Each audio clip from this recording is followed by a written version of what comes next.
Hoy vamos a probar el Renault Rafale. ¿Otra vez? Diréis. Bueno, es un Renault Rafale, es azul como los otros que habíamos probado, pero este coche es distinto, porque este es el Rafale tope de gama. No es un híbrido de 200 caballos como el que estaba a la venta hasta ahora y que evidentemente va a seguir estándolo. Este tiene 100 caballos más, 300, y es híbrido enchufable. Además, este coche tiene 4 ruedas motrices, 4 ruedas directrices y una sofisticada suspensión que es capaz de leer la carretera y adaptar el rendimiento de los amortiguadores electrónicos al tipo de terreno y a los baches que vayamos encontrando. Hoy vamos a probar este Rafale tope de gama. Normalmente cuando venimos a una presentación como esta a nivel internacional y tenemos que probar el coche, la marca suele diseñarnos un recorrido con diferentes tipos de trazados. Y nosotros hemos pensado, bueno, para un coche de 300 caballos con un toque deportivo, tal vez deberíamos buscar un lugar distinto al programado. Y eso hemos hecho. ¿Sabéis dónde estamos?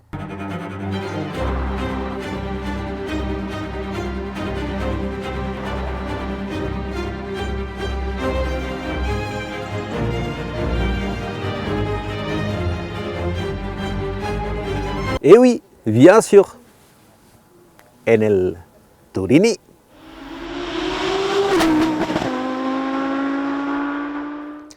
Siguiendo la carretera desde el Col del Turini hasta la estación de esquí de fondo que hay un poco más arriba, empieza una carretera en bucle que pasa exactamente por aquí. Esto de aquí es un antiguo regimiento de soldados llamado de Cabanes Vieilles, es decir, de cabañas viejas, que se construyó a finales del siglo XIX como consecuencia de unos tiras y aflojas que existían entre Italia y Francia. Esta es zona fronteriza, estamos en Francia, y era un sitio donde había una guarnición francesa. Pero en este lugar, además, se produjo uno de los últimos enfrentamientos durante la Segunda Guerra Mundial entre las tropas francesas y alemanas.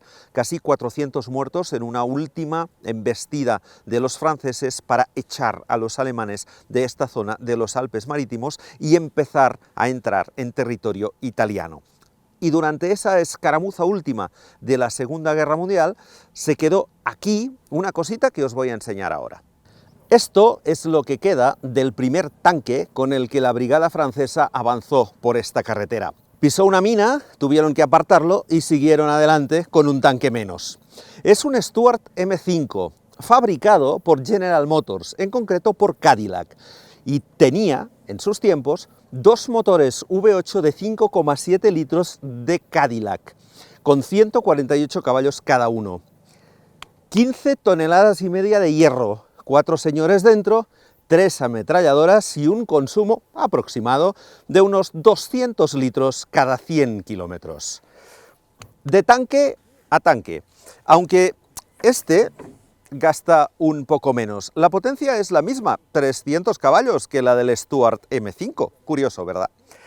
Aquel 200 litros a los 100 y este apenas 5 litros y medio.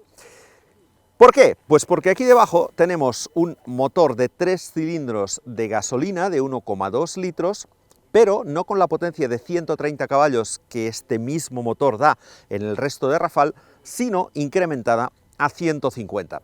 Y aquí, acompañándole, no hay 2 motores eléctricos, sino 3, porque a los 2 que ya tiene el Rafale de 200 caballos híbrido, aquí añadimos un tercer motor eléctrico sobre el eje trasero.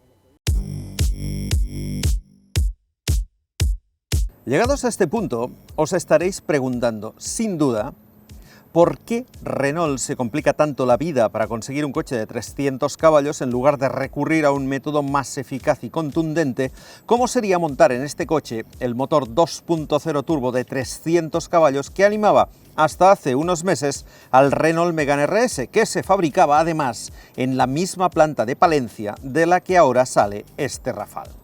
Pues muy sencillo, porque probablemente el motor de 2 litros turbo del Megane metido aquí debajo generaría unas emisiones de CO2 vinculadas al consumo de aproximadamente 160, 170, 180 gramos de CO2. ¿Y sabéis cuánto tiene homologado este coche de gramos de CO2? 12.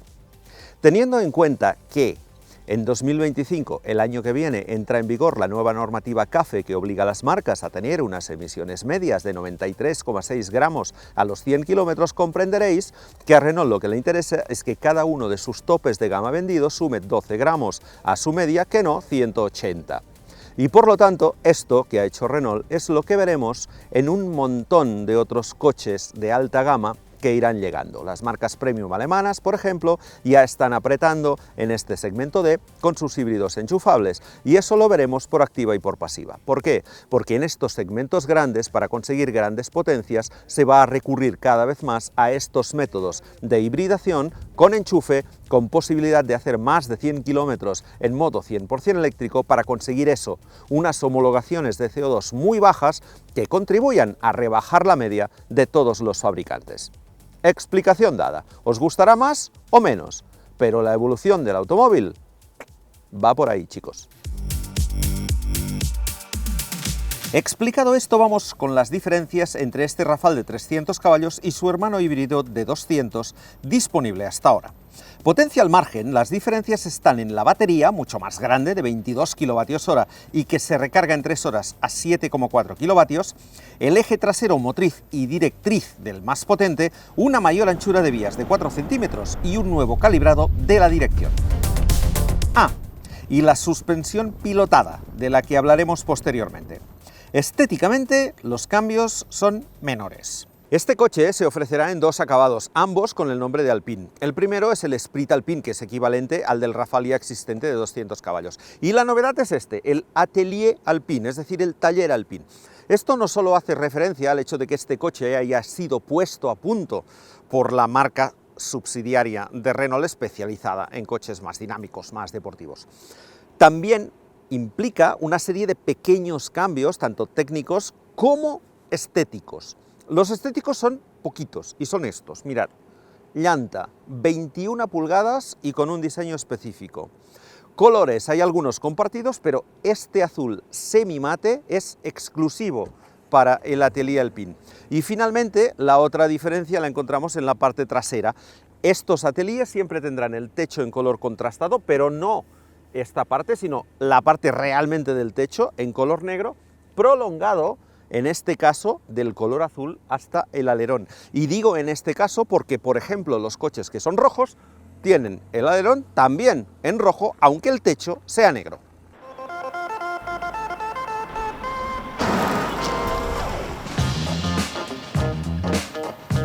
La versión Atelier Alpine tiene además un chasis específico puesto a punto por los ingenieros de Alpine.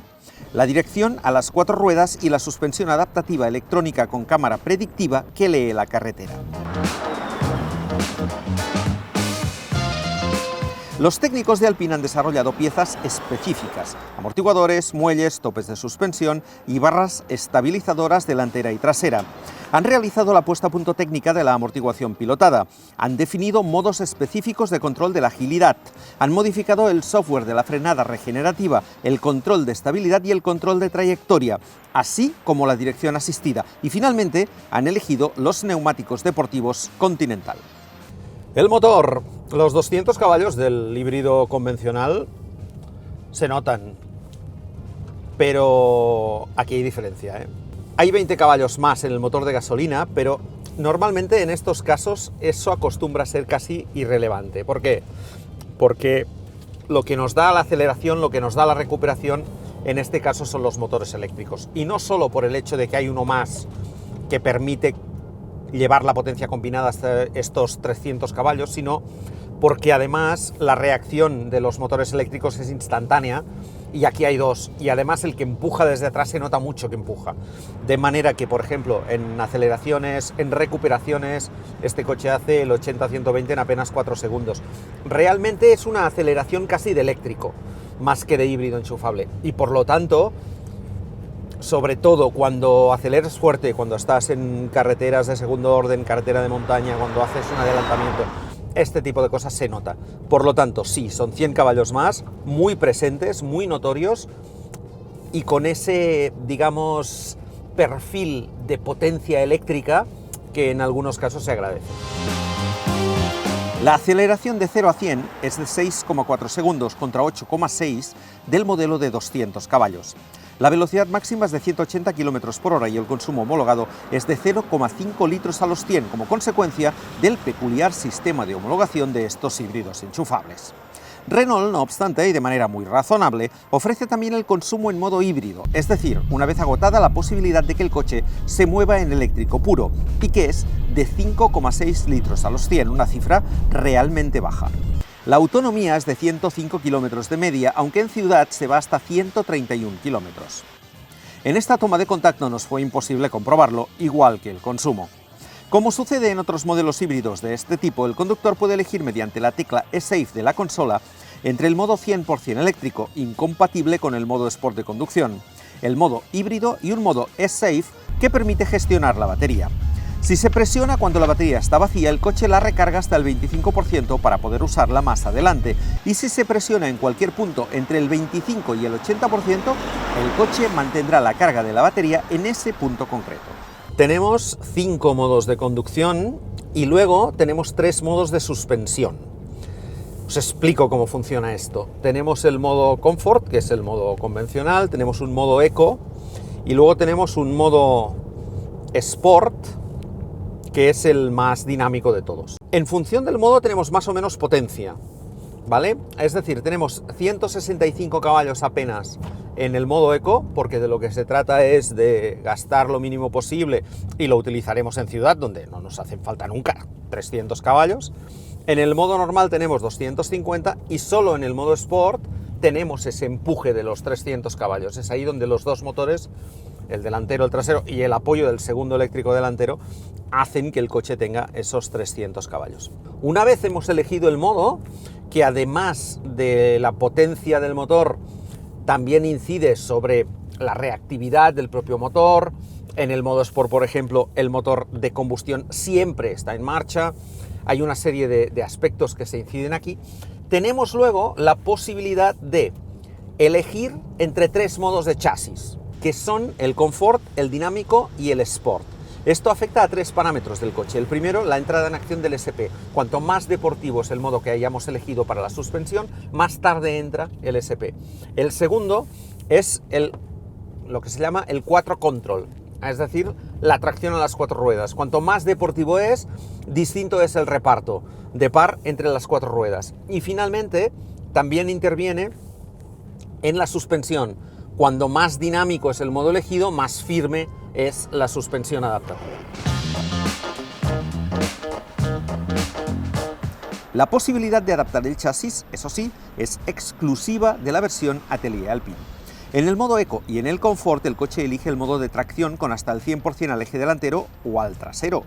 A menos de 70 km por hora prioriza el delantero y por encima el trasero. En modo Sport varía también el reparto, que puede llegar a ser de un 70% detrás. La suspensión pilotada inteligente va acoplada a la cámara ubicada en la parte superior del parabrisas. El sistema tiene en cuenta la velocidad de 3 a 180 km por hora y las acciones del conductor para adaptar constantemente la amortiguación en función de los obstáculos que puedan aparecer, como un badén o una carretera en mal estado. La verdad es que el cambio en la suspensión se nota. El coche va bastante más estable cuanto más firme es la suspensión, al menos en cuanto a sensaciones. Este es un crossover y por lo tanto tiene una suspensión con una extensión notable, ¿vale? Partamos de esa base. No es un coche que es una auténtica tabla con muy poco recorrido, que sería muy fácil de endurecer. No, aquí hay bastante recorrido de suspensión y por lo tanto lo que se hace al endurecerla es limitar un poco las reacciones del coche, sobre todo en los baches y en las curvas que cogemos a una cierta velocidad, en el paso por curva. Lo que se consigue es que el coche incline mucho menos, que se mantenga más estable a nivel de carrocería y por lo tanto transmite mucha más confianza.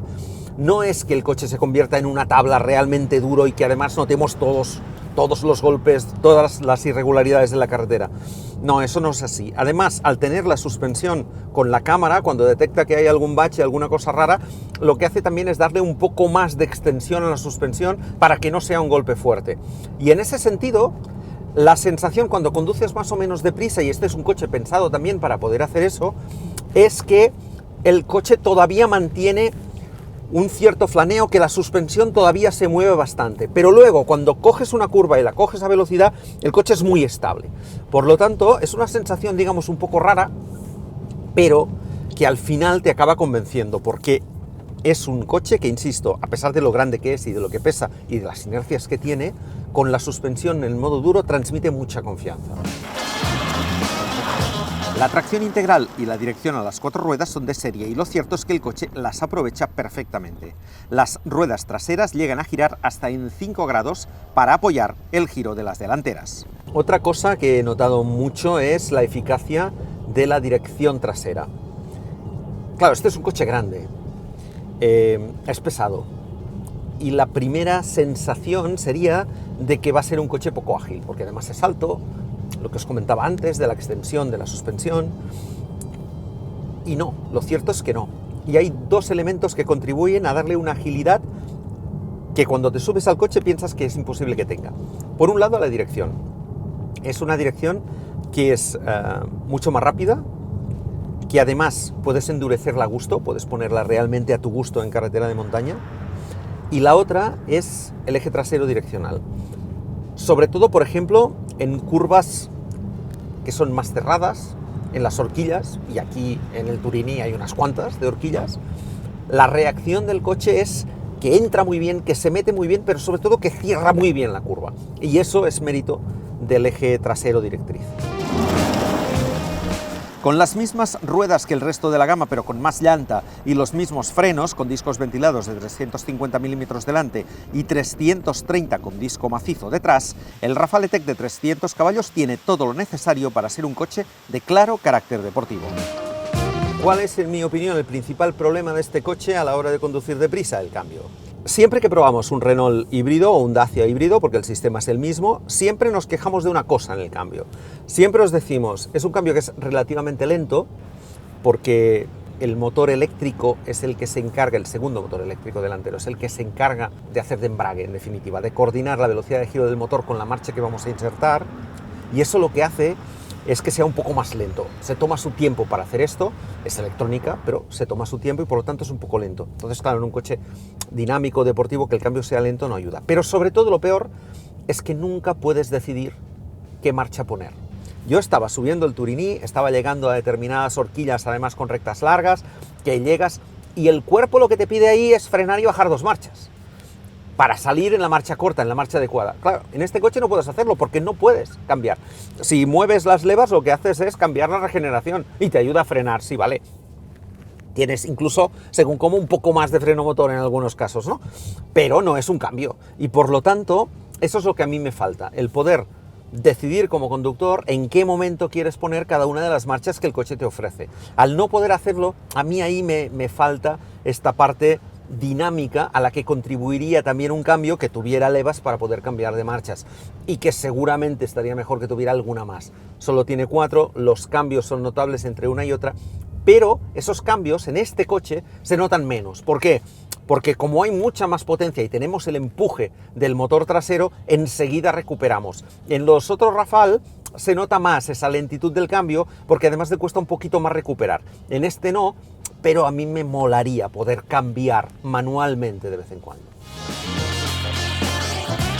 La regeneración, por cierto, tiene 4 posiciones y en la más fuerte hay que dar gas claramente en las bajadas. En resumen, que es un coche rápido, pero no abiertamente deportivo. En definitiva, el balance dinámico. Es un SUV, es grande, es pesado, es potente. En principio no debería ser un coche extraordinario para moverse en carreteras de montaña, para subir y bajar el Turini. No, no lo es. Ojo, no es un GTI. Pero dentro del tipo de coche que es, bueno, pues oye, no está nada mal. Y no está nada mal por varios motivos. Primero, porque podemos cambiar un montón de cosas. Podemos tener una dirección bastante más dura, muy precisa, podemos cambiar la suspensión, hacer que el coche prácticamente no incline, sobre todo en las curvas tomadas a buena velocidad, en las curvas cerradas. Tenemos una tracción integral que nos permite que el coche empuje en todo momento. Además, el motor eléctrico empujando desde atrás es inmediato, parece casi a veces un coche de tracción trasera más que delantera. Tenemos la posibilidad de disfrutar de ese eje trasero directriz que nos permite cerrar muy bien las curvas, que le da un plus de agilidad. Por lo tanto, bueno, dentro de que es un coche de este tipo, lo cierto es que es realmente dinámico y permite disfrutar, permite divertirte. ¿Qué le hubiera hecho yo para mejorarlo, para rematarlo? Lo que os he comentado del cambio, la posibilidad de cambiar manualmente, y yo creo que también lo hubiera bajado un poquito. Hubiera rebajado un centímetro y medio la carrocería para tenerlo más cerca del suelo, evitar un poco más, bajar un poquito la extensión de la suspensión. Yo creo que habría quedado todavía más redondo. Pero en cualquier caso, para ser un crossover de segmento D, que es un coche así como muy estatutario, incluso según como de señor ya un poco mayor, como yo, pues a mí me parece que realmente está bien conseguido, está bien puesto a punto y es un coche cómodo, confortable para hacer autopista, tiradas largas con consumo bajo y que luego cuando subes al Turini, hombre, no vas a pillar un Clio RS, pero te lo vas a pasar bomba. Y llegados a este punto diréis, ¿no lo vais a enseñar por dentro? Bueno, vale, pero no esperéis ninguna sorpresa. Por dentro, el salpicadero es idéntico al de cualquier otro Rafale. Eso significa que tenemos la pantalla principal grande y está, como siempre, en vertical con el sistema R-Link propio de Renault. La única diferencia es este botoncito de aquí que pone EV Mode, que os explicaré después. Los asientos también son los mismos, con el logotipo iluminado de Alpine y con las costuritas en el color de la bandera francesa. Es decir, aquí no cambia nada. Aquí detrás tampoco hay novedades, obviamente el espacio es enorme, tanto en altura como sobre todo en distancia. Mantenemos la posibilidad de montar el techo Solar Bay, que sabéis que es este techo que se oscurece un poco, de hecho se pone completamente blanco por mitades, delante, detrás o completo cuando no queremos que entre el sol directo. Y finalmente tenemos este apoyacodos tan chulo, que esto es un invento de Renault, a ver si consigo abrirlo, y que tiene, entre otras cosas, estos fantásticos portamóviles o portatabletas, que si colocamos el móvil aquí, nos permiten disfrutar con los cascos de cualquier cosa que queramos ver, insisto, en móvil o en tableta. Esto realmente está bien resuelto, ya lo tiene el Scenic y también lo tiene el Rafale. Y el maletero también es prácticamente idéntico, son 539 litros de capacidad, que está francamente bien.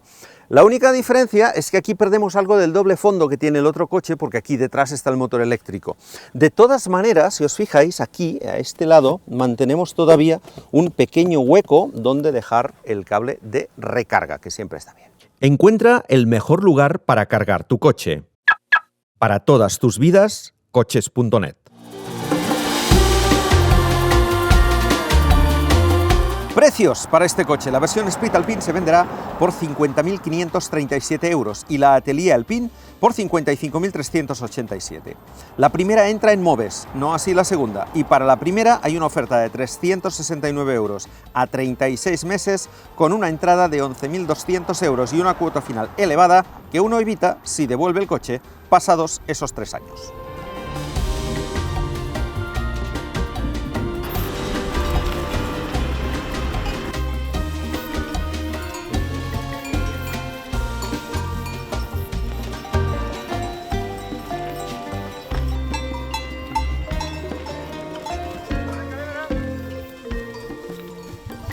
Con esto de los precios, una curiosidad. Resulta que si a la versión Split Alpine, que es la más baja de las ofrecidas con esta variante de 300 caballos, le quitamos la subvención del plan Moves, nos queda más barato que la versión de 200 caballos.